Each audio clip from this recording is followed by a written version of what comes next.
Yo, what's up mga tol? Kamusta? Kamusta? At welcome sa panibagong video ng anak ng inay.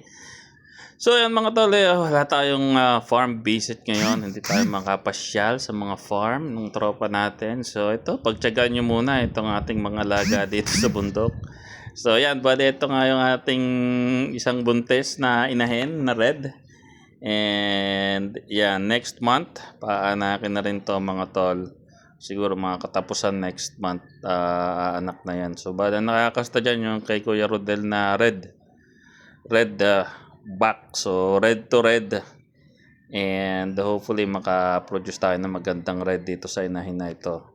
And yan nga, almost siguro mga katapusan nga yung anak niyan. And ito yung ating mga dappled backling.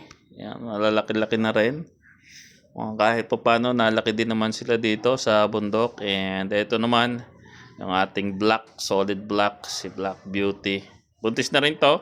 Same. Next month, anak na rin yan. Yan sikip na yung tiyan sa pinto ng kulungan nila.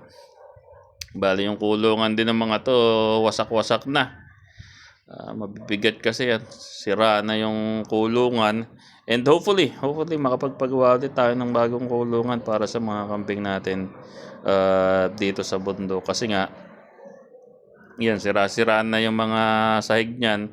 Hopefully mapapalta natin bago mag-aanakan. Bali 3 yung paanakin ng peb eh. Ito, yung black, tapos yung red, tapos yung isang traditional. So bali ito yung isa pa nating dappled na inahin.